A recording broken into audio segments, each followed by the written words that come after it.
Welcome, everyone. This is our 6th session of the Medi-Cal Academy. We are focused today on compliance and claims, so managed care plan compliance processes and claims procedures. So 2 different topics today. And if you are new to the Academy and haven't been in previous sessions, we are recording all of these sessions with your permission.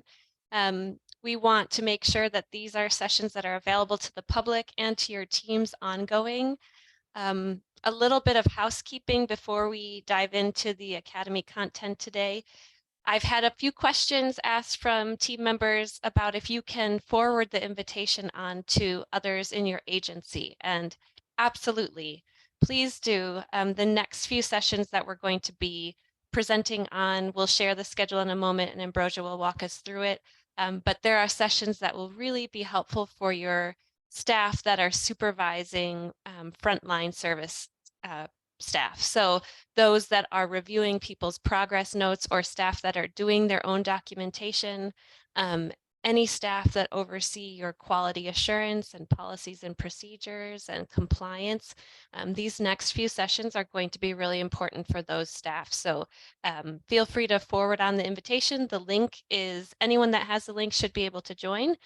So please feel free to share that. And again, if there are other agencies, particularly Black, Indigenous, and persons led by persons of color, agencies that you work with that you think would be interested in being a part of the Academy, please feel free to forward this information on to them as well. We'd love to include everyone.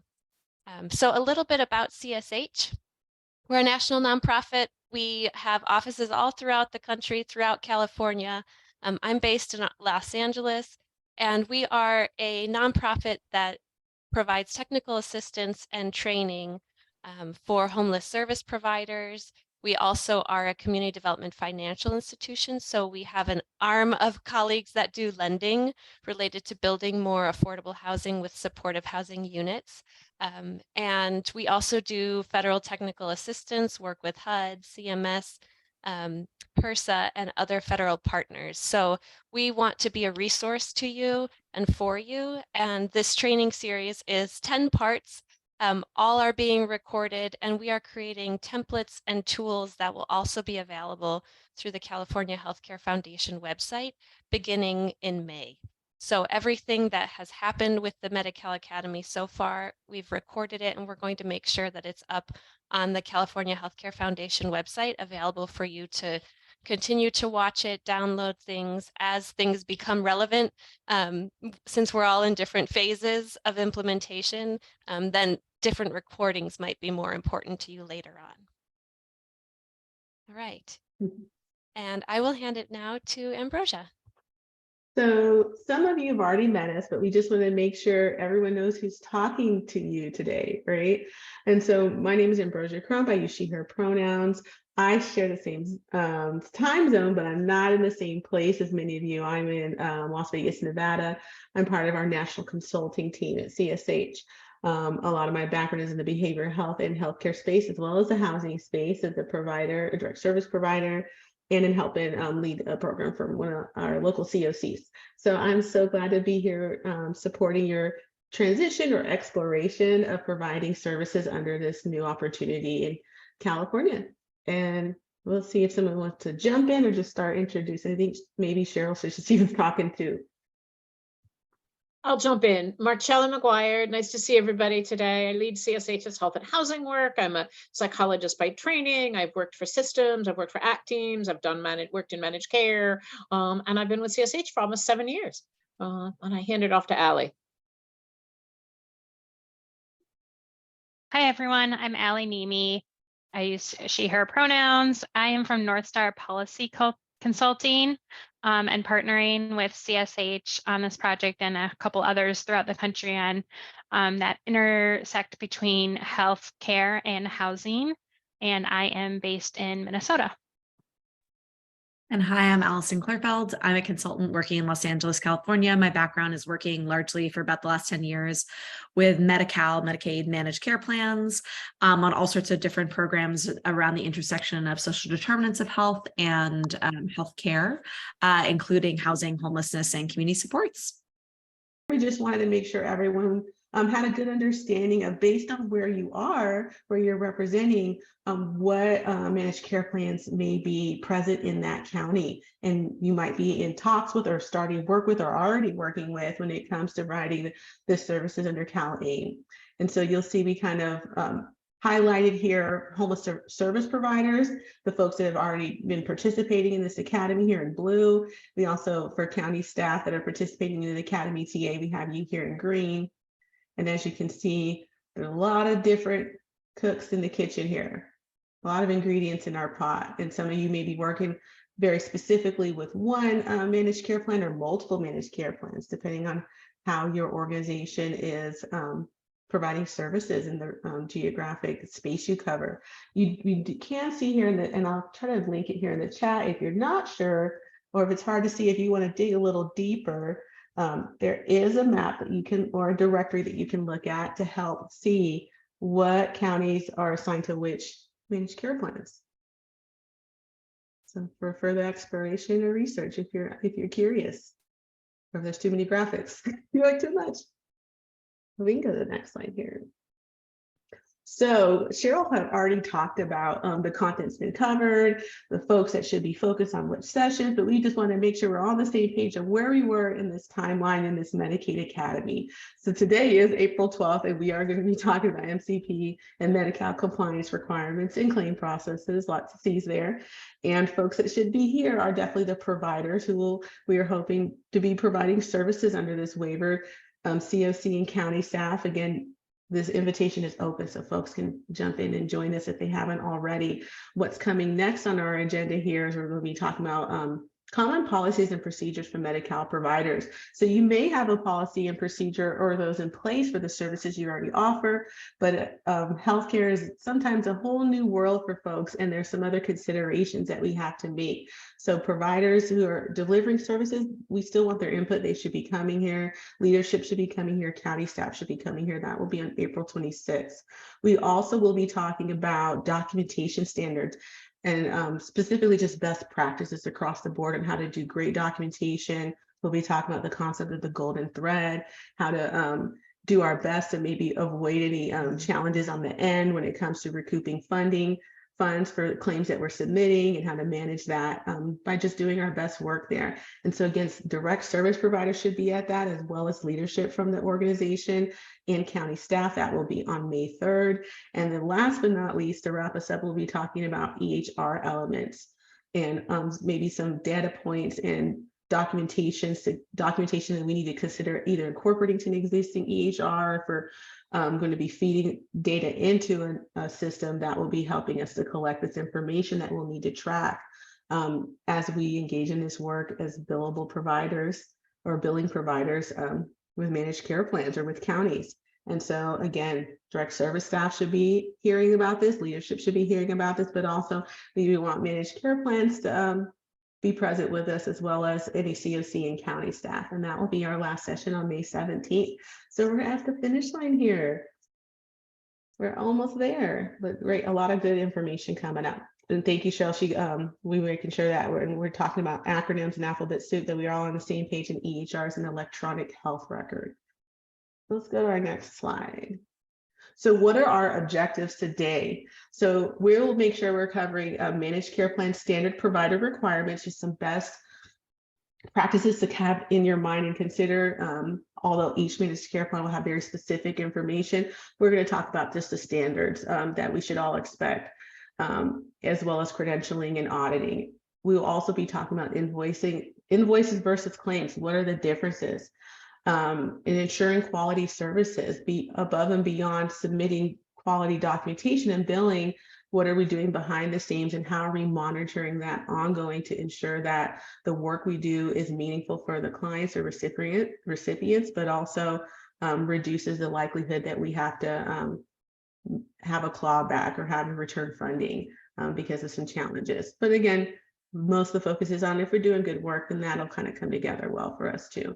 We'll be talking about standard healthcare compliance processes And then we'll also be looking at how managed care plan may be now integrated into our lives long term, right? What will it look like to have their oversight and how we will be engaging with them, and maybe some considerations and best practices around that.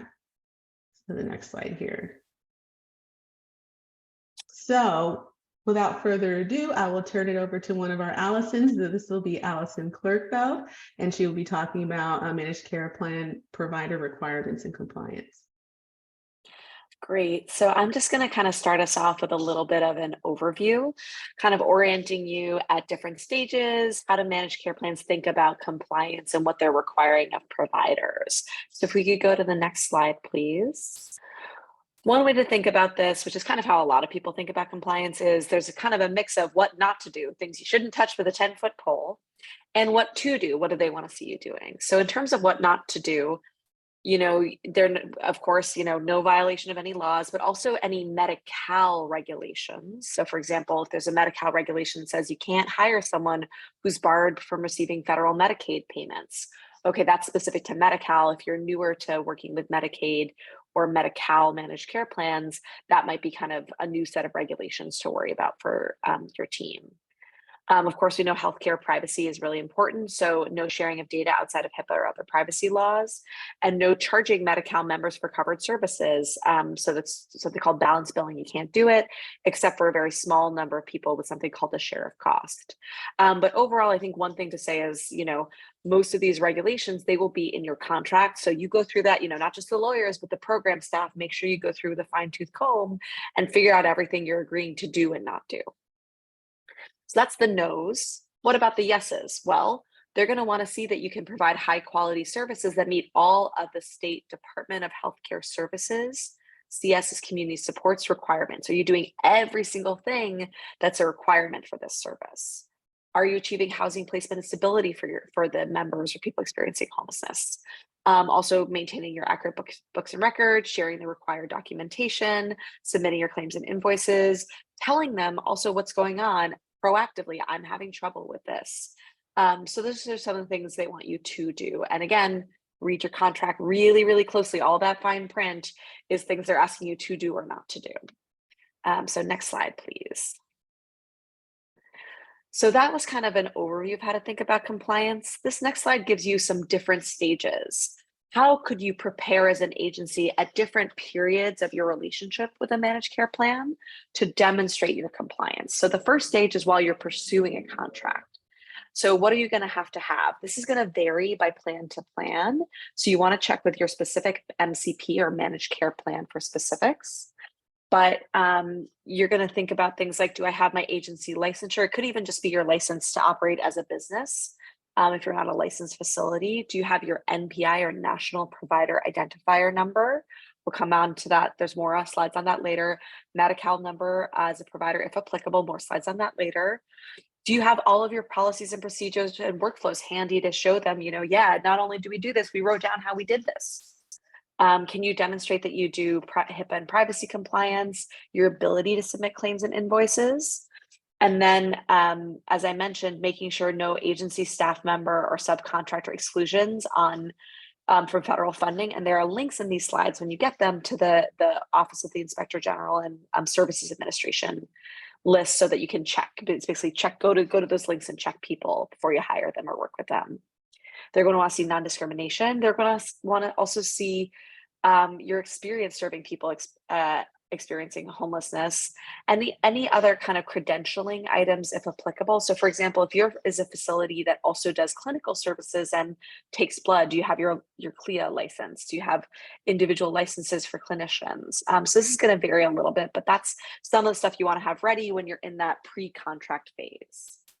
Once you're providing services, what are the things you're going to have to do to demonstrate compliance? It's a little more of the day-to-day, but you're going to have to confirm active coverage for Medi-Cal members, not just that this person is, had Medi-Cal last week, but, did they have Medi-Cal today or on some regular basis? You're going to have to likely submit kind of referral or authorization requests saying, hey, I think this person is a great candidate for housing navigation or housing deposits or tenancy services. And here's why I think so. And wait for the managed care plan to say, yes, I agree too. depending on the community support services, you're going to be required to do assessments and or housing support plans and document the services provided. And that, as we'll go into later, could look a lot of different ways. Maybe it's case notes, dates, receipts for housing deposit payments. The documentation can vary. We mentioned claims and invoices. Oh, managed care plans are going to want to know about your capacity to meet the case ratio. And the case ratio is going to differ by managed care plan. Some plans have a 1 to 20 staff to client or member ratio. Some have 1 to 30. So you got to make sure you have enough staff to meet that ratio. Something that's coming out that is new, we don't have guidance on fully yet, is the state is going to be asking managed care plans and community supports providers to exchange something called a member information file on, I think, a monthly basis. We expect to receive guidance on that file format in July. So kind of hold tight. They do this already for other services that some of your agencies might do, like enhanced care management. So this will be a similar kind of file exchange, making sure everybody's got the same list of who's doing what services. There might be training required and there might be other reports. So I mean, this is a lot. It's going to involve working with lots of different parts of your agency to put all of this together. But again, this is kind of an overview. And then in the next slides, we're going to go into more detail on a lot of these data elements. So don't feel like you have to understand it all right now. The last thing is just thinking about the audits or periodic oversight. Again, that's going to differ by managed care plans, but many of them are going to want to, on a periodic basis, look at your charts, get not just some notes, but all of the notes for, say, 10 members or 30 members, whatever it is. Potentially checking financial records, personnel records, and other training records. So this is a lot to think about, but this might be something kind of a checklist to start to work with as you're getting ready to work with managed care plans. So I'm going to turn it over now to Marcella going next to talk a little bit about diving into invoices and billing, which is one really important part of compliance. All right. We know everyone's here to deliver quality services. We know there's a lot of engagement around so many different pieces of this. This is really the fundamentals on, gosh, how do we get paid? So you've gotten a contract with managed care or an agreement with managed care. You're already on top of all of the things. You don't have to be, but someday soon you might understand everything that Allison just told you and have in place. But you want to make sure that you're billing and you're invoicing or submitting claims, and we'll talk about the difference of that. But information you're collecting for billing purposes. So next slide, please. At the end of the day, you are collecting all of the information that is on a federal form called the Center for Medicaid Services, Medicaid and Medicare Services, CMS 1500 form. There's a link to the form. Thanks, Ambrosia, for putting it in the chat. And here's what the form looks like. We're going to go through the form because you're going to have to be collecting all of this information. We're going to, in particular, highlight those pieces of information that aren't clear to you. Patient's name, you can figure that one out. Your address, you've got that. But some of these things, NPI, HCPCS codes, taxonomy codes, they're like, what's that? If you haven't worked in healthcare, your normal person's reaction is, what's that? So we're going to go through all of those things today. And we're going to highlight what DHCS is, the DHCS guidance in some particular. There's a lot of materials on the DHCS website, but we're going to be highlighting a couple of particular documents and literally even pages in those documents where it says A, B, and C, and that you're going to want to take a look at, and then you want to take a look at that. So next slide, please. So we know we're collecting all of the information on the CMS 1500 form. Department of Healthcare Services or your state Medicaid office for community supports has offered billing and invoicing guidance. That's a link there. There's a link there. It's requiring that all of the managed care plans have to offer training and technical assistance. So we've got a couple of examples here. LA Cares Quick Reference Guide, Health Nets Training, Santa Clara Family Plan, Partnerships Plans website. These are all live links. You'll get the slide decks. You'll be able to grab those links. You say, but wait a minute, I'm in San Bernardino County. None of these plans are going, none of this is going to help me. A quick Google search should get you this info. You basically are putting in your county name, you're putting in the name of the managed care plan, you're putting in community supports, and you should be bringing up a page that I hope is helpful. You should check back regularly for updates. This is an evolving program. Healthcare is always, especially something this big, is always an evolving program. There might be new guidance, new training, new support that's there next week that wasn't there last week. etc. So this is just an example. Oh yeah, so next slide, please. You should also be able to, if you're not sure who your managed care plans are, quickly Google My County Medicaid Managed Care and come up with who those are. So again, this is all from Department of Healthcare Services Billing and Invoice Guidance. They're recommending that if you're in a county with more than one managed care plan, if you're in Los Angeles and you've got 5 plans, if you're in if you're in Riverside and you've got 2 plans, they want the managed care plans to work together. They want them to develop standardized processes, create common templates, and standardized billing. They want you to ask the same things. That's a request to the managed care plans. That's not a requirement. And we're seeing all sorts of different connections there, and whether plans working together in different ways.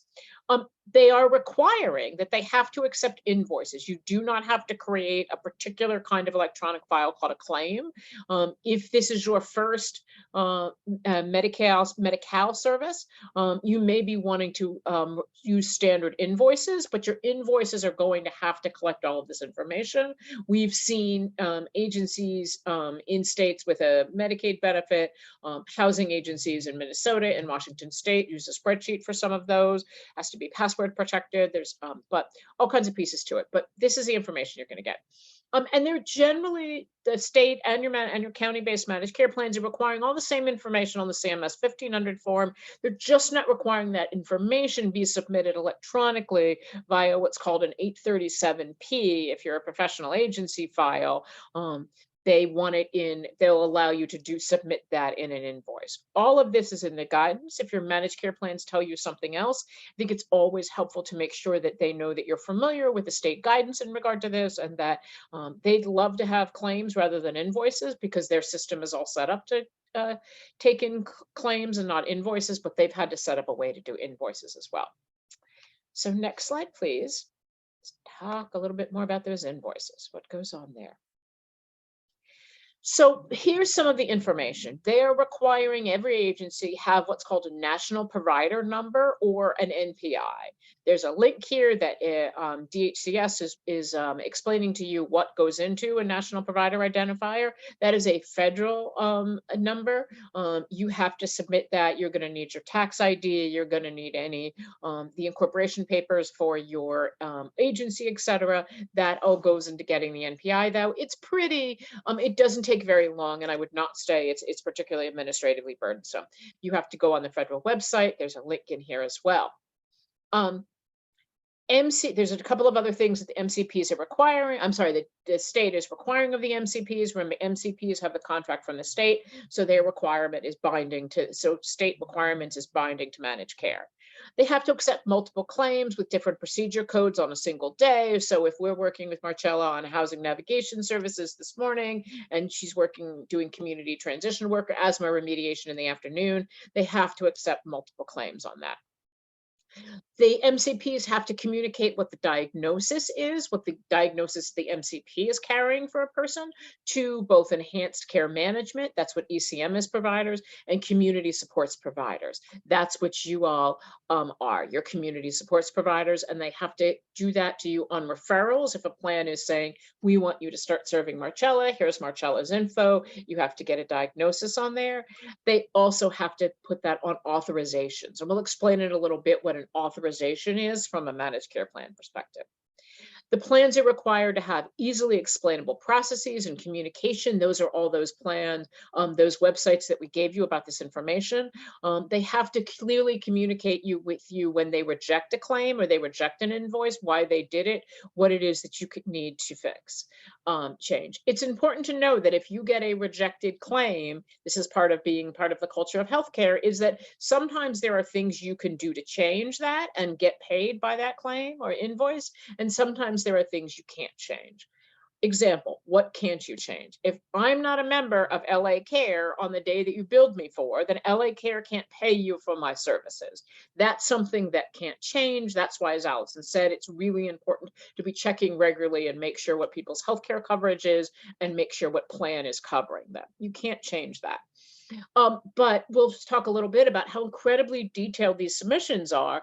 If you said, well, we offered her this service, but you really offered her another service, and she's authorized for that other service, if you just go back and change the codes, if you did a typo and you gave a wrong number on a code, you can go back, you can fix that, you can resubmit. If that's the reason it was rejected, the only reason it was rejected, they can pay you for that. So know that claims is a lot of back and forth with agencies.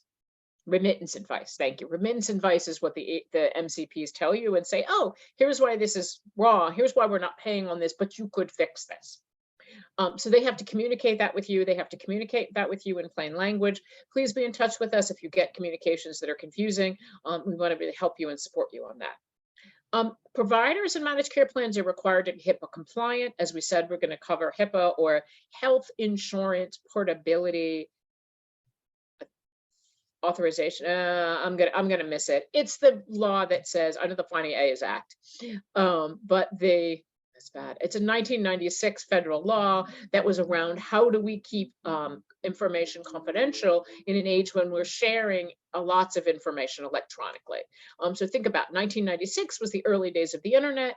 There's an early law that says here's how we do that. Not much. The law has not changed since then. HIPAA is something that I think scares a lot of people. It makes people really concerned. But I will also say that it's something that can be done, that can be managed, and we're going to give you guidance and support on that. Privacy. Thank you, Glenn. Appreciate that. I gotta remember that one. I remember the date. I read the law, but I can't remember what it stands for. Literally everybody in healthcare just calls it HIPAA, which is why I can't remember that. So the managed care can support you and you as an ECM provider or as a community supports providers through that process. That's part of the RAW. Thank you, Ambrosia. So next slide, please, because I blanked on HIPAA. All right, again, more DHCS guidance on billing. If your agency, anywhere in your agency, not in your program, anywhere in your agency is already billing Medi-Cal, that it's important to know that your agency already has a national provider identifier, or what we call NPI. You may or may not have to go for another one. You also have, if your agency is billing anywhere, a California Medi-Cal provider ID, also called a rendering provider ID. This is on the invoice. They're going to ask for this number as well. And you have a process to check regular Medi-Cal enrollment for the people you serve. In California, Allison may have more details on this. It's an ABES, look up an online system that you can look up people.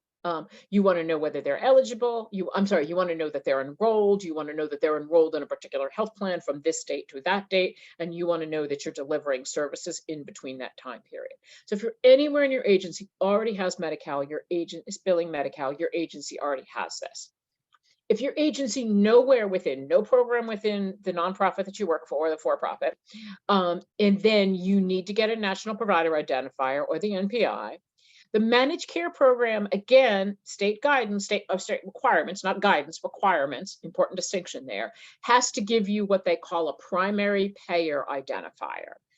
For agencies that are just doing the housing related services, there is no pathway to enrollment. The state does not have a provider type that fits what it is you do. So they've said to managed care, you're going to have to give agencies an identifier so that we know this is a service or coming from Operation Grace or whatever agency, or PATH, whatever agency, et cetera. And you're going to need that number to submit on every single invoice you submit for payment. So if you're doing a claim and you already have Medi-Cal, you have a rendering provider ID, that's what you submit. If you don't have this, the managed care plan is required by the state, page 5 of the DHCS billing guidance, to submit the identifier. And that goes on every single invoice. Thank you, Allison, for the AEVS system website. All right, breathe.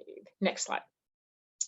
So what information is required on an invoice? One, this is page 3 to 7 of the billing guidance. This is not something I came up with or CSH came up with. This is all state guidance. As I said, we're only going to review data fields that will be new to non-healthcare providers. The National Provider Identifier, or the NPI, we've got an earlier link for state guidance on what an NPI is.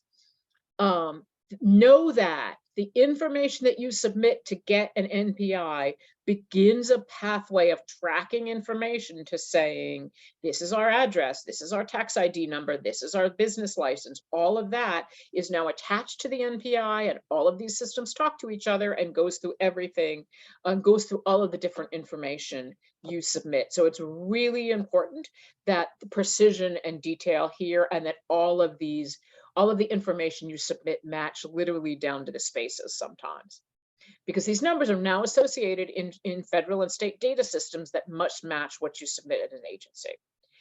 You need the rendering provider NPI, you need the rendering provider tax ID, your tax number, etc.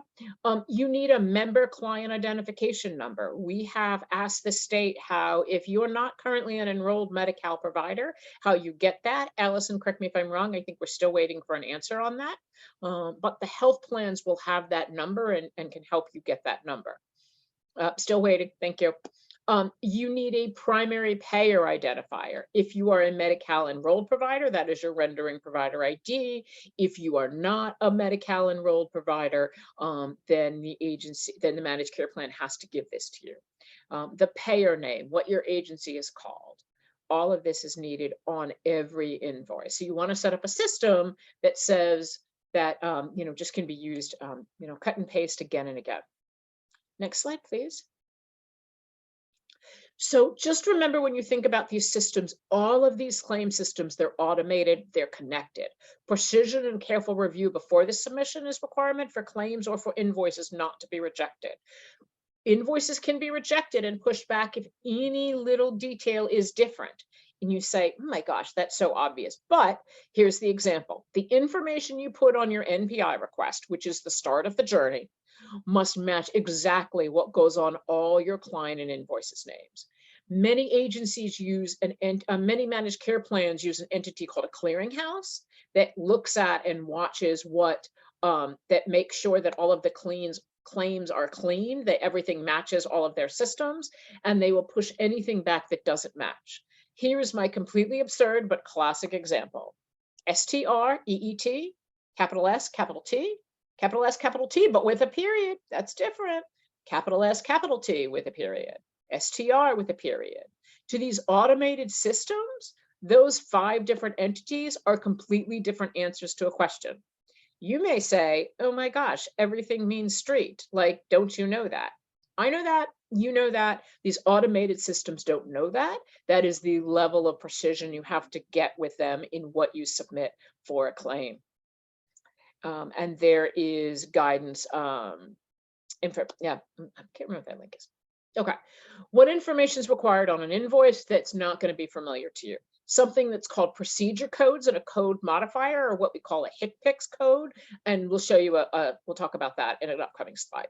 Service units. How is your MCP allowing billing? Are they looking for a per member per month? Meaning, you saw this person, you serve this person, what's the criteria to bill for a month? Do I have to bill once? Do I have to see them once? Do I have to see them twice? Do I have to see them 10 times? How many times of that? Plans have all different criteria. How many times do you see this for? What do you have to do in order to be able to claim that month and be paid for that month? Per diem, same as per member per month. What do you have to do in order to claim that time? Different time frame. Instead of a month, it has to be, it's a day. Also know that a month, when does the month start? Can you not start billing until the 1st? Can you bill, if you start serving somebody on the 20th, can you bill, can you bill from the 20th on to the 1st, and then you bill for a new, and then you bill the next month? All of these are questions you're going to have to ask your plans for clarification on, and be careful about, and be aware of what it is they tell you. 15-minute increments. I don't think we have any examples of plans doing 15-minute increments. Certainly hopeful that for that, because that is a really laborious administrative process. You also may have what's called cost-based reimbursement. You submit, here's what it cost us to do X and Y. For example, housing deposits, funds that help people move into housing, security deposits, first month, last month. If you can bill for that, you may be able to bill within certain limits. You have to put on your invoices your place of service codes, and there's a link here to the a CMS code set that will tell you, that will give you the codes and that's all going to need to be on your invoices. You need to use the CMS codes on the invoices. Cheryl says she's heard of hourly increments in one plan, but no 15-minute increments, hopefully. Yeah, but hourly still requires starting and end time of services. Yes, that's true. And I would want to see also how long do you have to spend with them before it counts as an hour.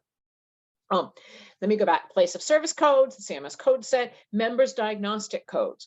Z codes are allowed. You do not have to get a clinical evaluation. You can have what's called a Z code. Z codes are diagnostic codes that basically say, this person's experiencing homelessness. This person's experiencing housing instability. This person's experiencing different social related issues that make it hard for them to connect with healthcare. And that's why we're doing this service.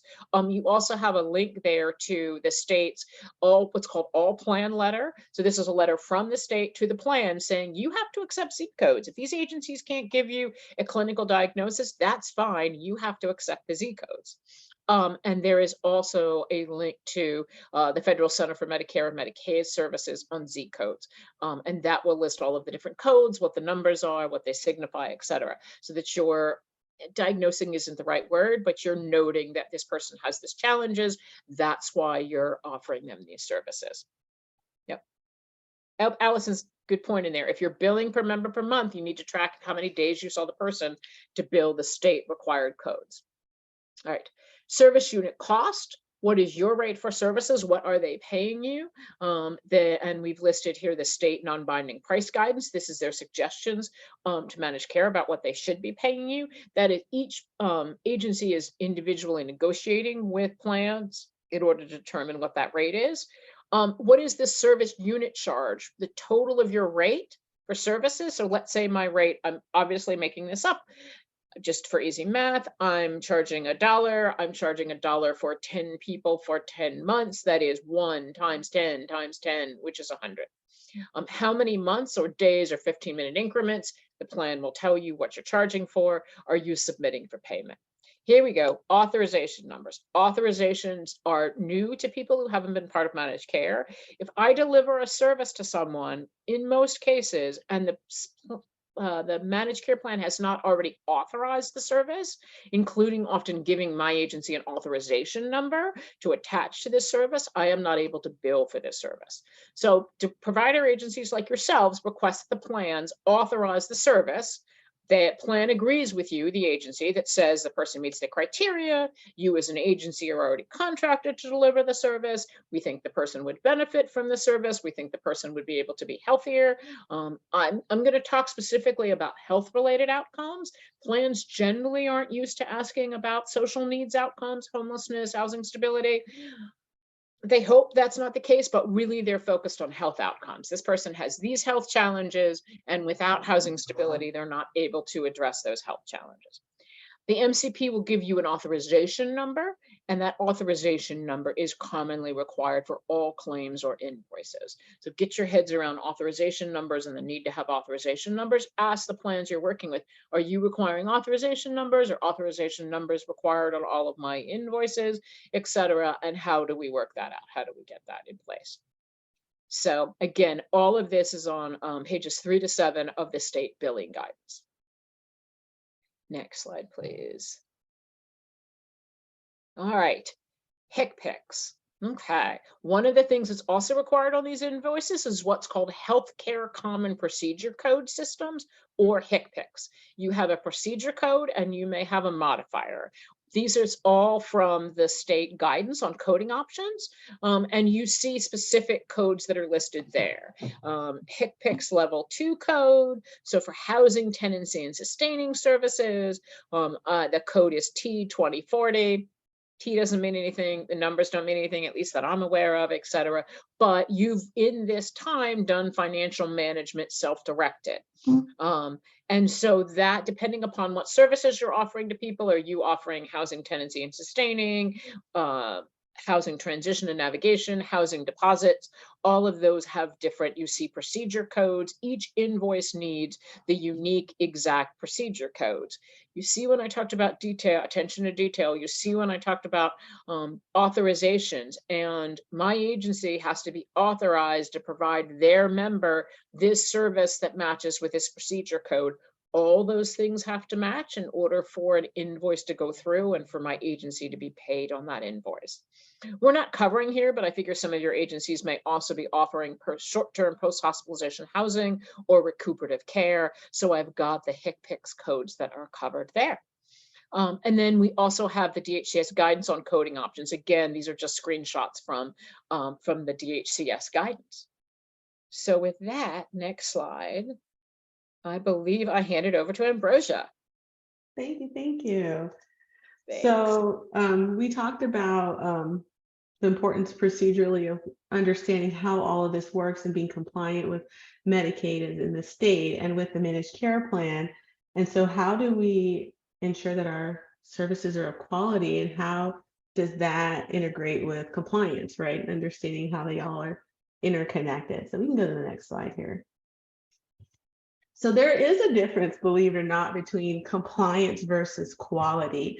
And so compliance, just so that we're on the same page as far as what a definition of that word means, it's adhering to a standard, a regulation, a requirement from a regulatory body. So that's the state, that's Medicaid, those are federal requirements, those are any funders that you have, right? So you've probably been doing some of this already if you received like HUD funding or state level specific funding before you ever got healthcare funding.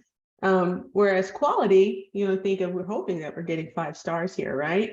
So that's ensuring that our service participants, or if they're specifically for supportive housing providers or housing providers, tenants, are actually receiving the support that they want and that they need.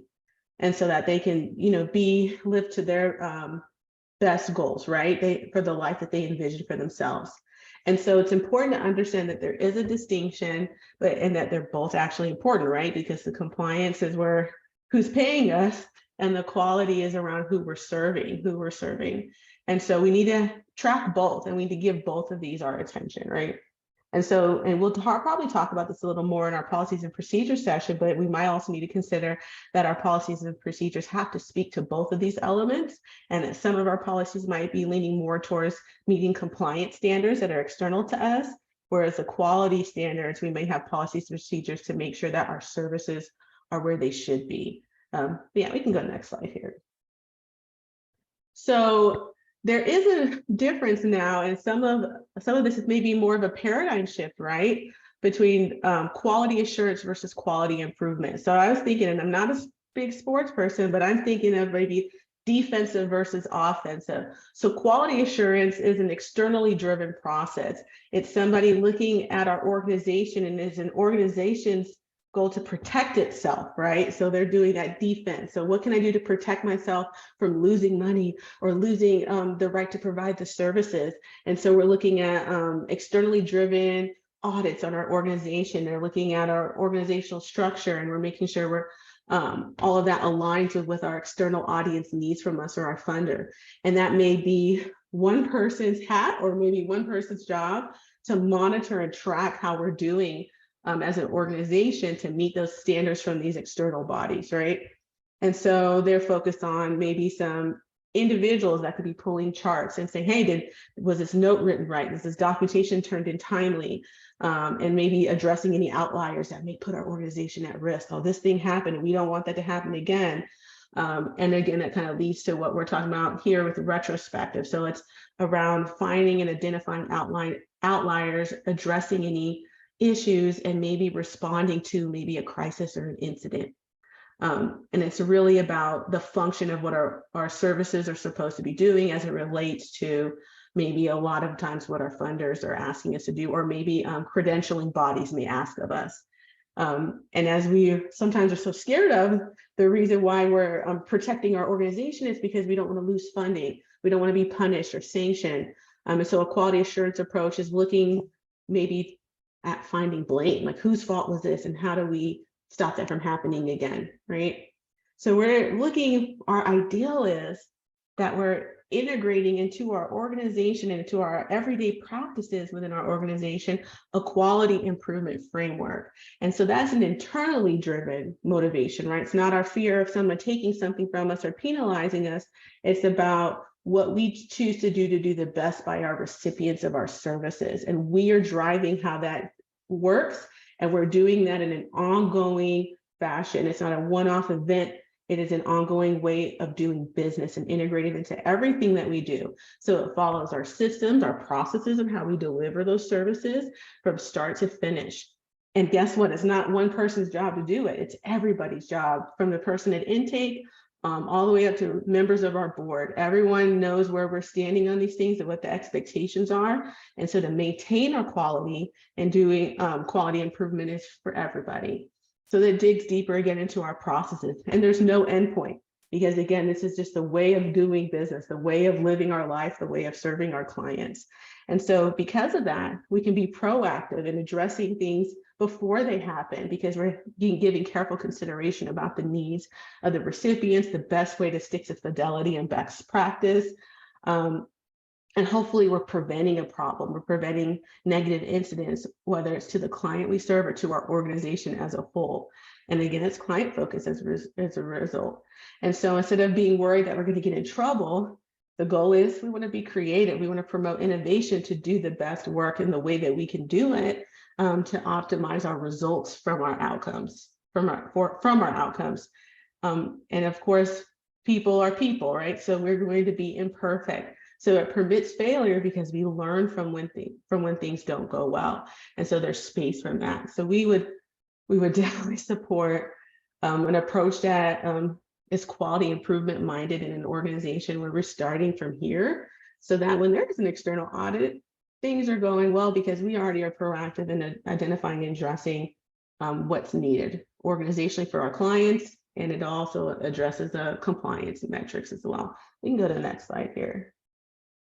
So how do I do that? Like what would our organization be doing every day? And there's a lot of popular models out there for integrating an quality improvement strategy. So one of the most popular ones is that it should be PDSA. So I'm sorry with the twist in my loop, but guess what? This is an ongoing approach, and it is okay if it's out of order sometimes, but it really should be the plan, do, study, and act model. So a lot of times, what we're trying to answer when we're looking at this model is really, what are we trying to accomplish as an organization? What is our end goals? And that goes back to our mission, vision, and values.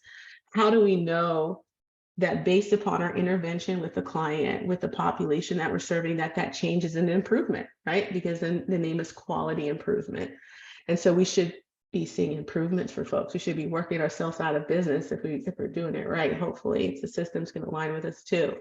And so based on how we're evaluating ourselves internally on an ongoing basis, what are we learning about the outcomes that tell us that a change needs to be made? And that can also result in improvement. So the plan, do, study, act is one model that your organization can take an approach to integrating a plan, do, study, act. Thank you so much, Cheryl, for doing this ongoing evaluative process. So first you start with your plan. So the plan could be starting this new service. Maybe you're becoming a Medicaid service provider, and you're going to offer community supports or ECM. And so now we have to plan for how we're going to integrate this new service maybe into our existing organization. What are some of the gaps in our systems? What are some of the changes that we need to make, or organizational structure, things we need to revise our policies and procedures? We're going to plan to make a change, right? We're going to plan to become this new provider or integrate this service into our existing array of services that we deliver. And then we need to maybe study. So, I actually says it wrong, but it should be do. We need to do it. So we're getting ready. We went through Medicaid Academy. We learned all the things we need to learn to become a billing provider. We've engaged with managed care plan and county. And so now we're going to implement our strategy. So we're going to pick something that we're going to do. Maybe it's offering one of these services. And so we're going to try it out. And we start a pilot, or we just start a new program. And then we have our study, or our check. Some people call it a check. So then we measure the outcomes. Did it actually help our clients? Maybe we're adding this onto our existing population. Maybe we're taking in new referrals. But based upon what we're seeing, does the data reflect the fact that this was a great decision to make? Or maybe policy change to make it. It's not so much a matter of providing this as a new service. And so based on that, and also we're hoping our data collection process is sound, and we can talk more about that in other sessions. Now we need to know that we should make this a permanent thing. That's the act, right? So based upon an evaluation of this pilot we did of this new service we're offering and how the outcomes have told us about its effectiveness for this population, now we're going to act. We're going to make this a new change. And guess what? Maybe things didn't go well. So maybe act is now we need to look at redesigning it or trying a different population of focus based upon our area of expertise. And then guess what we do again? Now we make a plan to make that change happen. And then we do that plan, we pilot it out, then we study what happened, and then we act again. So again, you're going through this cycle on an ongoing basis as part of your normal practice as an organization to monitor and evaluate not only existing programs, policies, and procedures, but new things that we may be integrating into our system. We can go to the next slide here. So if we're talking about housing in particular, because a lot of us on this call are very focused specifically on how this will help potential tenants or existing tenants, it's important to know, how do we know that the outcomes are good? So, and some of us may know some of these metrics are important, but supportive housing outcomes that are positive would be, right, that tenants stayed housed. So we can look at like specific timeframes, like a year or more, or that tenants are satisfied with services and housing. And again, how do we know that? Are we doing tenant surveys? Are we doing focus groups? Do we have an advisory panel? Maybe some signs for us are that tenants are maintaining and increasing their income and employment. So is there a moving on approach that we're implementing? Are we supporting self-efficacy or empowering folks to be able to engage in choice through income or employment? And what about their physical and mental health? Is there an improvement? Do we see that the housing and the services partnered with that housing result in improvements in their physical and mental health? Research tells us that's true. Does our program generate that? Are we following fidelity, and is our program meeting or exceeding what we would expect in services based on that? And then of course, supportive housing, positive supportive housing outcomes would be that folks are connected in community. So do they have a social community connections that are appropriate, cultural fits, and are based on their desires and needs. So just some metrics to maybe consider, start measuring if we're not measuring this, or some outcomes. Yeah, quality practices result in positive outcomes, right? And so maybe drilling it down a little further, if we're looking at measuring, okay, we asked about, are people satisfied with their services and housing on the last slide? So we're looking at participant satisfaction. Maybe some data points that you can look at are the percent of clients that are telling you that they're satisfied with their services. It could also be looking at how many report a high quality of life. Are they thriving, not just surviving? And I think too, it has a kind of twice, satisfied with their services, maybe because it's super important. And also, what about how that looks a year from now? Are they in services a year or longer? And so just some outcomes that we may want to consider measuring for folks. And I think now it is time for Allison Kay again. Great. So I want to highlight kind of one other way. Oh, if we could go back one other way that managed care plans and you might think about kind of what it means to provide quality services. So when you're providing a service, another important thing to make sure you're doing is providing every part of the service. So the State Department of Healthcare Services, which runs Medi-Cal, California's Medicaid program for community supports, and their policy guide outlines, if you're going to do housing transition navigation services, here are the 11 different activities that we would expect you to be able to do. And you'll see there's a lot of different pieces to it, and you probably do all of them or most of them already, but just making sure you're really covering everyone, you know, doing the screening and housing assessment. But do you have a process for landlord education pre-move-in? You know, is that something you're doing? Can you assist with reasonable accommodation requests? Help with securing environmental modifications to the home? Thinking about, you know, just making sure as you go through this list with your agency, can we really touch every part of this? And how do we know we're doing a good job on every part of this? That's another piece of ensuring quality for these specific services and contracts. So I'm not going to go through every step, but I'm just going to recommend that if you are kind of in that pre-contracting phase, and then when you're in the kind of providing services phase, that you think about making sure your staff can provide a really good service for every aspect of the service, every single one of these bullet points, and they're more fully described in the policy guide. So that's kind of closing up some of the quality sections, I'm going to hand it over now to Allie N. To share on some of the health plan kind of standard compliance processes, things to expect. Great, thanks. All right, we can move on to the next slide. So I'm going to talk about dive in a little more into how to integrate the compliance standards into your own quality improvement plan. So you can move on.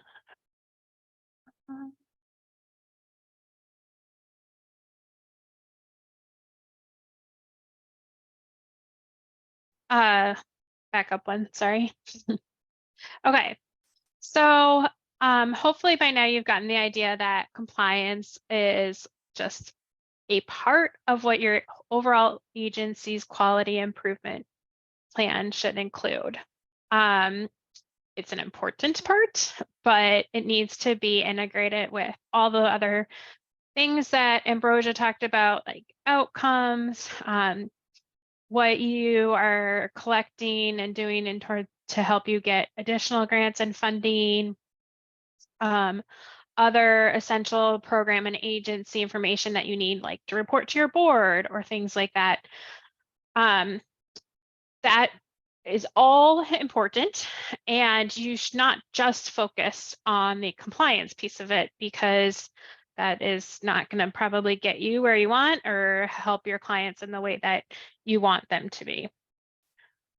So CMS and the Department of Healthcare Services in California and your managed care plan, they have all these rules that we've kind of alluded to, talked through some of them throughout this session and previous sessions. And so doing this compliance piece of your quality improvement plan is really where you take those rules that you've been given and think about, how is this actually going to work in your agency, and how is your agency going to ensure that you are following the rules? So an example would be like for all the guidelines around HIPAA and information privacy.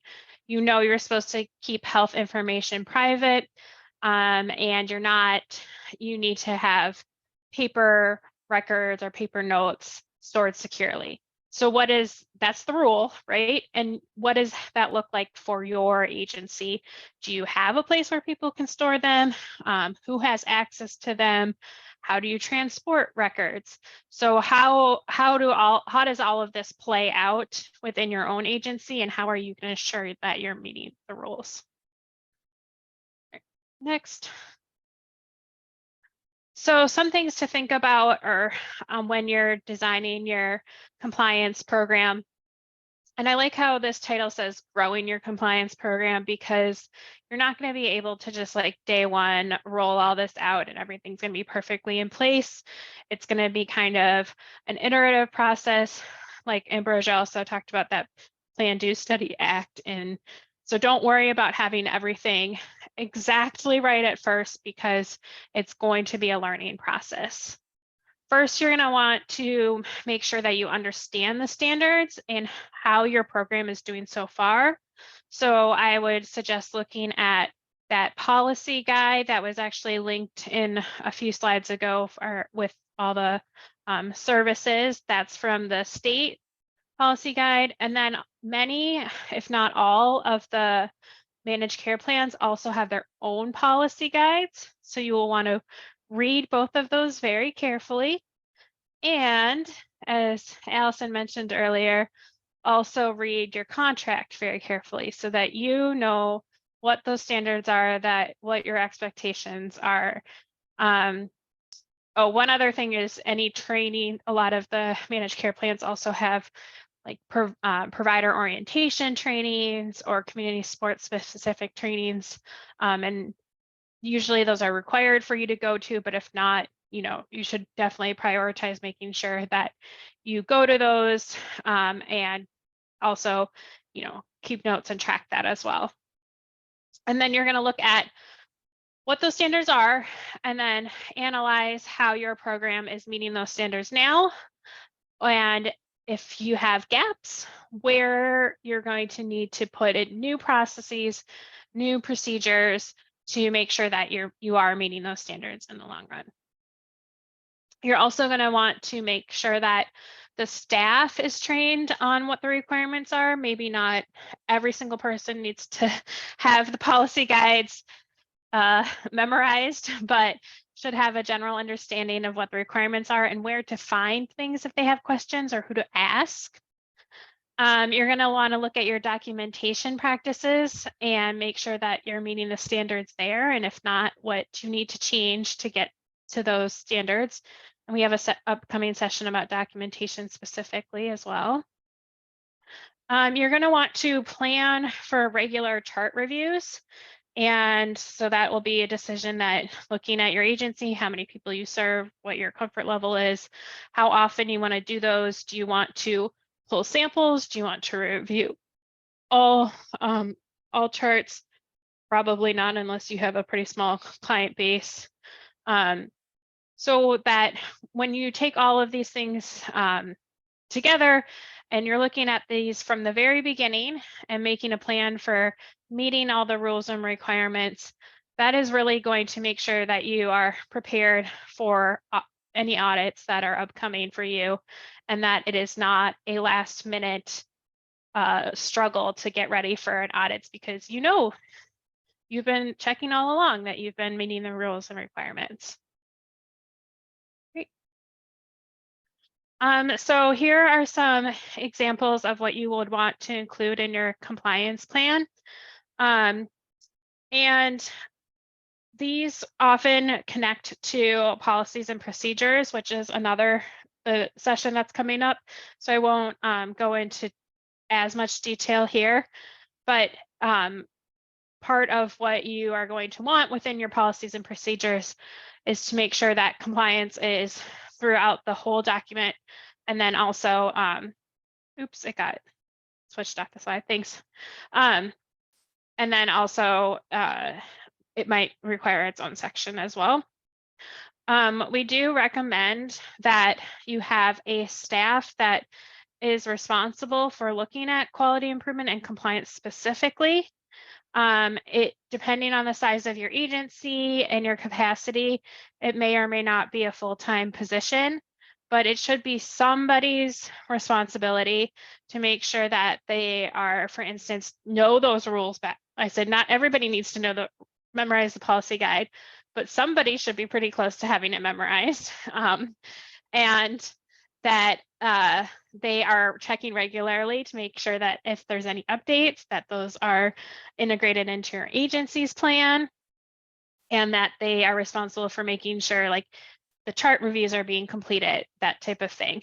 And so I know that can be hard for especially smaller agencies where you have sometimes staff doing a lot of different roles within their job, but it is really, I think, saves time in the long run, because you're doing this all along and you're not scrambling at the back end when a health plan asks you for something or you're going to have an audit. You already have been working on it throughout the whole process. All right. Welcome back, Allison. Great. So I've got the last section of slides. We've talked a lot about compliance and quality, what they are, different ways to think about this, talked about billing. And now I'm going to kind of finish it off thinking a little bit about oversight, especially of quality. How are the managed care plans you might be working with for community supports going to be measuring quality? So we can go to the next slide, please. I think one thing that's important to know is that this is an evolving process, especially with regard to services that are newer to managed care plans. So housing navigation, housing deposits, tenancy supportive services, these are services that have been around for a long time. Many of your agencies have been doing them for decades, but managed care plans have been doing them for 16 months. So they are still learning, and figuring out how they judge quality is something they're working on. You're going to need to kind of track that with the specific managed care plans you're working with. So staying up to date on the listservs, the topics, talking regularly about them, maybe asking in your next call with a managed care plan, what means quality to you? What are you looking at? So that's kind of, this nebulous place we're in. But one thing that is a certainty is that whatever the State Department of Healthcare Services asks of managed care plans, they're going to pass to you, right? So they're, what if the state asks them for something, they just pass that ball, downstream to you. So that's why a little earlier, Allie was saying somebody, at least one person at your agency, should have swallowed and digested and incorporated the community supports policy guide and all of the state guidance that is, linked to in this document and on the state website. They got to have one person who knows all of that backwards and forwards, because you can bet whatever those guidance points are for the managed care plans are going to be passed on to you. So next slide, please. So this next slide is a little bit like the first one I did at the beginning. So at the beginning, I talked about how can you as an agency prepare to demonstrate compliance, that you were following all the rules and regulations, as Ambrosia said. This slide is slightly different. It's how would you prepare to demonstrate quality? Some things might be the same, some things are a little different, but kind of layering those two together, you can think about how you're going to meet all of these rules and regulations. So when you're at the kind of pre-contract stage pursuing this contract, if you want to show not only can I do this, while following the rules, but I can do this super well, how are you going to show that? I can do this well as an agency because I have historical housing placement or retention data for people I've served in other programs. Maybe I can show that by the fact that I have experience working with other managed care plans or local programs. Like if I contract with my local continuum of care to do housing navigation, that's kind of like a pre-stamp of approval. It's not exactly what the managed care plan will be looking for, but it's definitely a mark in your favor. We mentioned earlier your policies and procedures and workflows, they'll help you show that you comply with all the rules, but a well-written P&P or workflow that really covers all the pieces from A to Z also shows you are going to provide a quality service. Non-discrimination and equity is not just about compliance, what you have to do, but also the stronger that your agency can be in showing a non-discrimination and equity focus. That's going to show that you are really well positioned to provide services, because providing services well for some groups of people and not others doesn't really actually work. Your staff training, that's going to be a part of meeting your compliance. Did you do all the required training? But the more you invest in your staff, that's also going to help you show your quality, show that you know how to do this work well and that you're helping staff learn how to do it.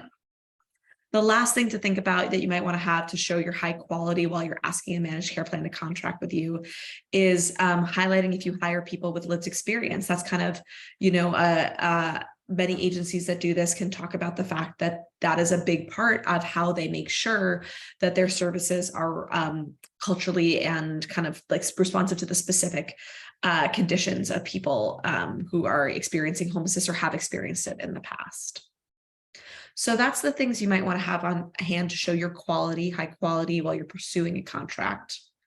But then when you're actually providing the services, even if your managed care plan isn't asking for it from you, some things you may want to have on hand to show that you're doing high quality services. Again, that housing placement retention data. So not for everybody you're serving, but being able to say, hey, managed care plan number 1, for your 25 members, here was our data. And then managed care plan number 2, for the 40 members I'm serving for you, here's your data. Another way that managed care plans will be looking for high quality is that the housing assessments, housing support plans, and other documentation are specific to that person, are not generic. Because member is homeless, that should apply to all your clients receiving housing navigation. But member has a history of homelessness over the last 3 years.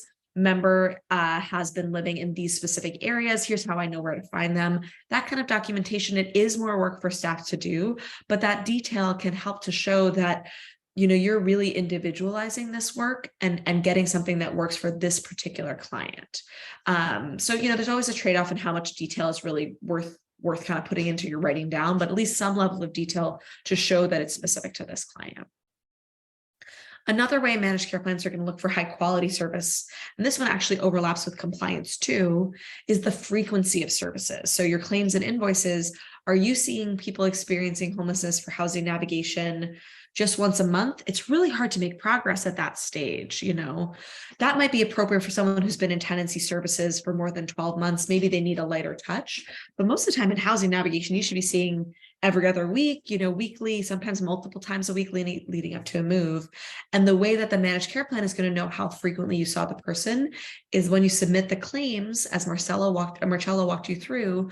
Okay, I saw them for this per diem code on Monday, Tuesday, Friday, the following Saturday. Okay, their systems, they'll pull a report on that. And there might be other reports too.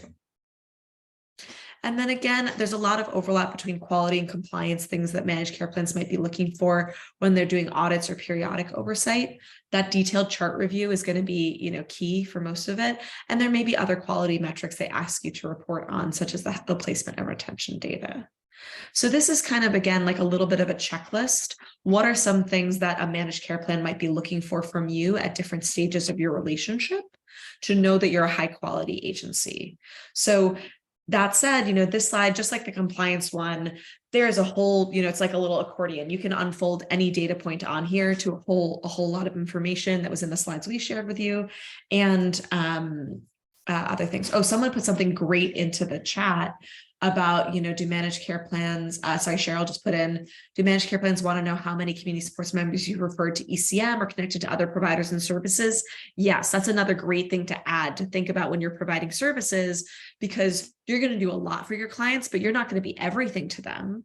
What else are you connecting them to? Because you're trying to get all their needs met. Because again, the most complete package of services that's going to help them reach their goals in housing, reach their goals in health stability, and help to have a better outcome. So now I'll go on to the next slide, which has some examples, right? Because again, we talked about this differs by health plan. So managed care plans are still setting this up. The quality work is probably, for many plans going to come online. Like, I think that's going to be a really big focus for plans in 2024, 2025. Some of them are starting to get there this year. But for example, Partnership Health Plan has provider contract standards. That's a little more compliance focused. Santa Clara Family Health Plan has their provider guide, which has some information on compliance and oversight. HealthNet and CalViva have some different resource pages. So this is, again, a really good place to ask your managed care plan, how do you think about compliance? How do you think about quality? Where are you writing it down? Can we have a conversation so I know as an agency, I am meeting all the standards and that we're in good standing together, that we both agree, here are the rules, I'm following them, and here are the ways I show high performance, and I'm doing that too. Next slide. So a couple slides ago, we mentioned, managed care plans are all still figuring things out. It's a little bit specific to managed care plans, except they all have to follow the state guidance, and they're going to push it down to you. So this is what that state guidance is. This is the stuff that, every managed care plan will be asking you. The data that managed care plans will be getting from your agency submitted claims and invoices. The state is really looking at frequency of services, because it's really hard for the state.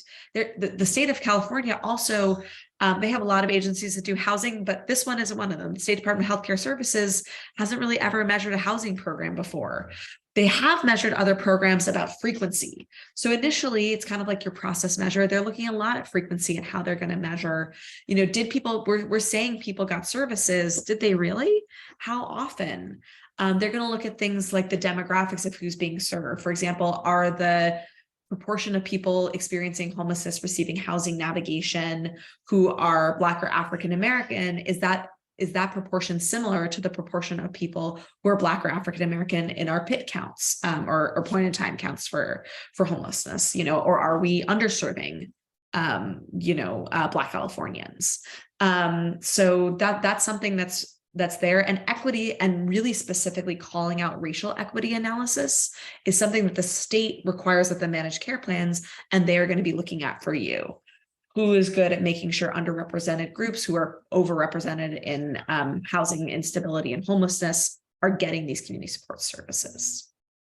So that's one thing around the data. The state is still evolving, but definitely claims and invoices for frequency of services, some health outcomes eventually, and then that kind of equity demographics piece state will be looking at. Another thing the state will be looking at, the state requires for housing transition navigation services and tenancy supportive services that there is a housing support plan. So that's not just the managed care plan saying, share your plan with me. The state is saying you have to have one. The actual format might differ from plan to plan, though.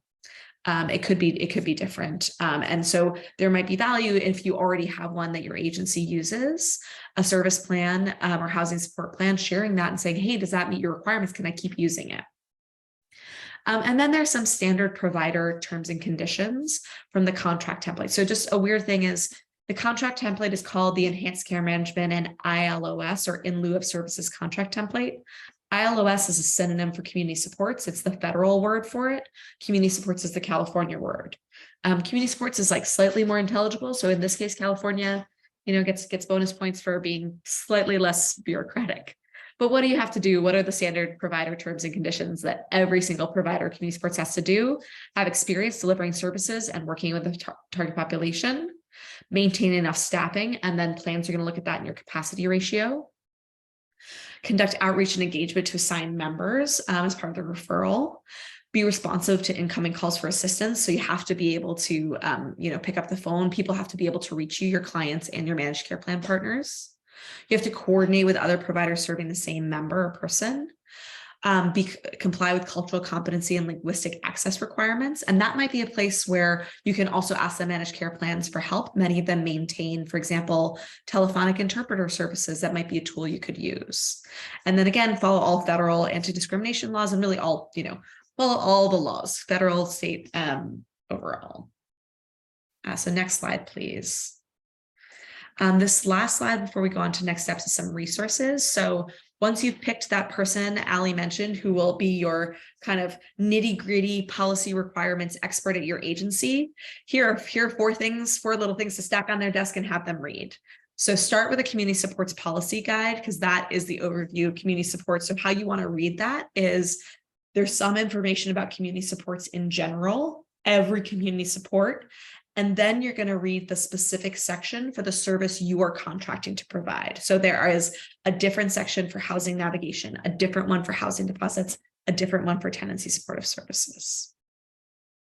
The next thing you're going to look at probably is the provider terms and conditions, what providers have to offer. And that's a document where the first part is for enhanced care management providers. So you're going to skip all the way down to the community support section, which is also called the ILOS section. Same thing for the managed care plans. If you want to know what the state is requiring of managed care plans who are contracting with you, this is kind of, it's almost like reading, this is their compliance guide. You're reading that so you understand why they're asking you what they're asking you for.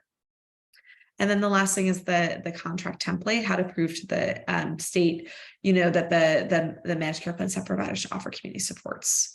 There's a lot more. I'll just say, throughout this guidance, there was, information on how to get a national provider identifier number, the claims and billing guidance, the coding guidance. So it's a lot to go through, but it also means there's a lot of specific instructions.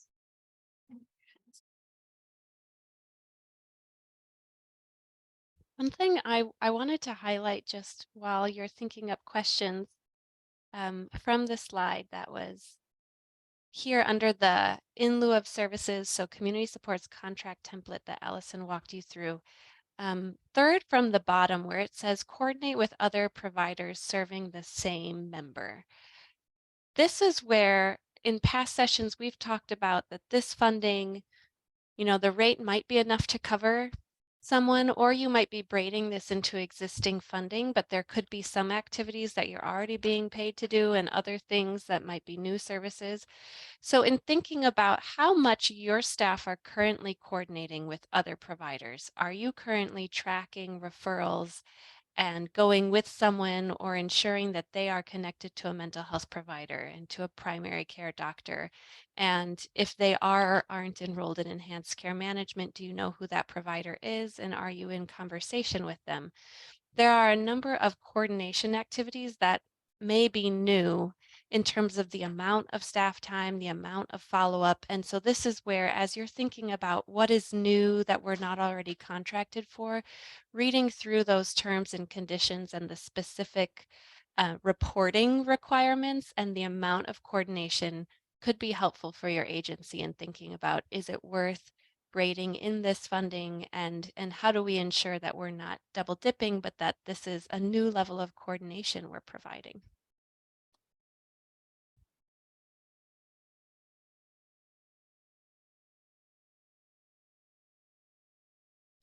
Thank you, Allison. Just pointing out that many managed care plans offer community resource platforms, so places for you to track referrals to and from, like Find Help, Unite Us, One Degree. All right, Glenn, I see your question. I'm going to read it out and then anyone that can support with answering. So when submitting claims for PMPM or monthly caseload rate, we have to submit claims for every encounter. Should we include the monthly amount on each of those claims, knowing the first one processed will be the only one paid? So I think this is an answer where how it's configured will be different by each managed care plan. I think the only person who can answer that is someone from the specific managed care plan, because I know of, for example, different managed care plans where the answer to this would be different. And the reason why is that they've all been programming their IT systems differently, because quite frankly, it's a little bit unusual.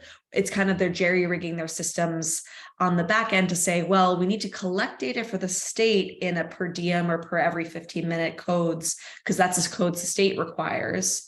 But the providers want to get paid once a month because a PMPM or per member per month rate is better.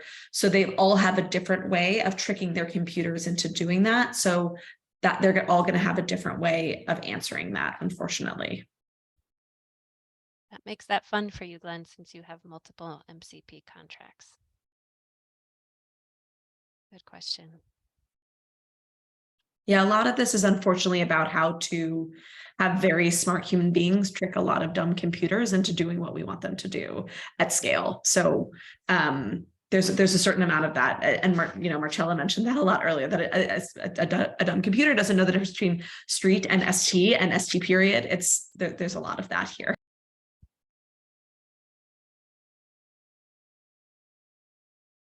Other questions before we move on to our reach?